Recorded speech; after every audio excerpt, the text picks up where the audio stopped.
Hello दोस्तों, जय मसीह की। Bible story audio Hindi channel में आप सभी का स्वागत है। आज हम पवित्र शास्त्र बाइबल की एक नए ऑडियो स्टोरी से जानेंगे यहोशू की पुस्तक से यरीहो का पतन के बारे में। हालेलुया। यरीहो के सब फाटक इजरायलियों के डर के मारे लगातार बंद रहे और कोई बाहर भीतर आने जाने नहीं पाता था। फिर यहोवा ने यहोशू से कहा, सुन, मैं यरीहो के उसके राजा और वीरों समेत तेरे वश में कर देता हूँ।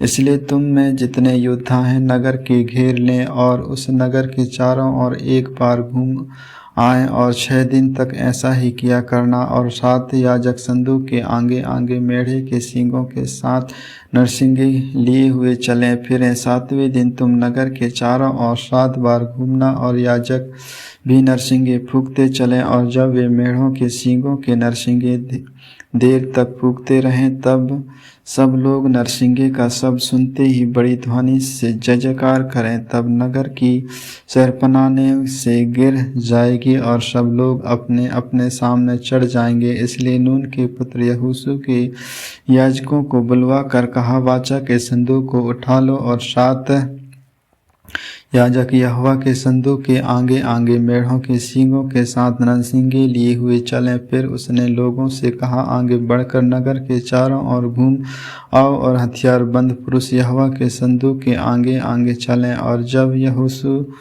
ये बातें लोगों से कह चुका तब वे 7 याजक जो यहोवा के सामने 7 नरसिंगे लिए हुए थे नरसिंगे फूंकते हुए चले। और यहोवा की वाचा का संदूक उनके पीछे पीछे चला। और हथियारबंद पुरुष नरसिंगे फूंकने वाले याजकों के आगे आगे चले और पीछे वाले संदूक के पीछे पीछे चले। और याजक नरसिंगे फूंकते हुए चले। और यहोशू ने लोगों को आज्ञा दी, जब तक मैं तुम्हें जय जयकार करने की आज्ञा ना दूं तब तक जय जयकार ना करो और ना तुम्हारा कोई शब्द सुनने पाए, ना कोई बात तुम्हारे मुंह से निकलने पाए। आज्ञा पाते ही जय जयकार करना। उसने यहोवा के संदूक को एक एक बार के चारों ओर घुमवाया। तब वे छावनी में आए और 7 दिन काटी। यहोशू सवेरे उठा और याजकों ने यहोवा का संदूक उठा लिया। और उन 7 याजकों ने मेढ़ों के सींगों के साथ नरसिंगे लिए और यहोवा के संदूक के आगे आगे फुरते हुए चले। और उनके आगे हथियारबंद पुरुष चले और पीछे वाले यहोवा के संदूक के पीछे चले और याजक नरसिंगे फूंकते चले गए। इस प्रकार वे दूसरे दिन भी एक बार नगर के चारों ओर घूमकर छावनी में लौट आए। और इसी प्रकार उन्होंने 6 दिन तक किया। फिर 7वें दिन वे बड़े तड़के उठकर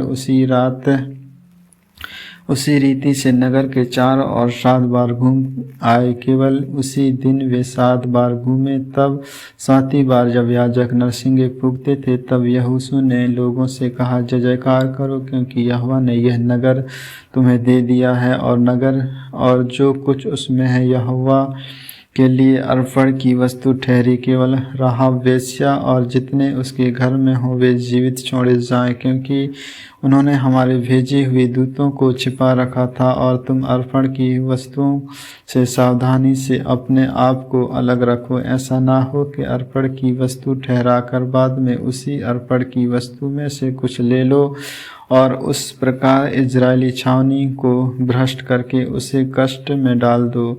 सब चांदी सोना और जो पात्र पीतल और लोहे के हैं वे यहोवा के लिए पवित्र और उसी के भंडार में रखे जाएं। तब लोगों ने जय जयकार किया और याजक नरसिंगे फूंकते रहे। और जब लोगों ने नरसिंगे का शब्द सुना तो फिर बड़ी ही ध्वनि से उन्होंने जय जयकार किया। तब शहरपनाह नींव से गिर पड़ी और लोग अपने सामने से उस नगर में चढ़ गए और नगर के ले लिया। और यह पुरुष क्या, स्त्री क्या, जवान क्या, बूढ़े, वरन भेड़, बैल, बकरी, गधे और जितने नगर में थे उन सबों को उन्होंने अर्पण की वस्तु जानकर तलवार से मार डाला। तब यहोशू उन दोनों पुरुषों से जो उस देश का भेद लेने गए थे, कहा अपनी शपथ के अनुसार उस वेश्या के घर में जाकर उसको और जो उसके पास हो उन्हें भी निकाल ले आओ। तब वे दोनों जवान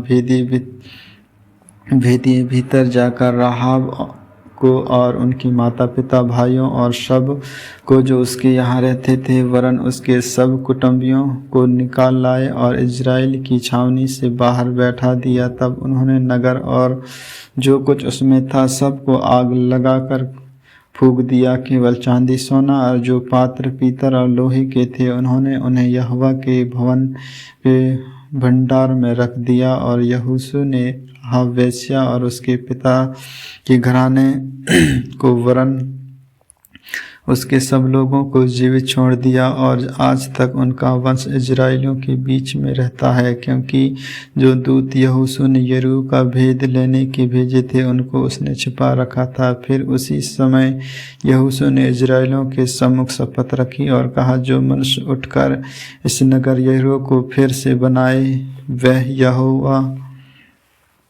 की ओर से शपित होगा। जब वह उसकी नींव डालेगा तब उसका जेठा पुत्र मरेगा, और जब वह उसके फाटक लगवाएगा तब उसका छोटा पुत्र मर जाएगा। और यहोवा यहोशू के संग रहा, और यहोशू की कीर्ति उस सारे देश में फैल गई। आमीन आमीन। परमेश्वर इन वचनों को सुनने के द्वारा आप सबों को आशीष दे। आगे की और भी ऑडियो स्टोरी सुनने के लिए Bible story audio Hindi channel को लाइक, सब्सक्राइब और बेल आइकन को दबाएं। सभी प्रिय भाई बहनों को जय मसीह की।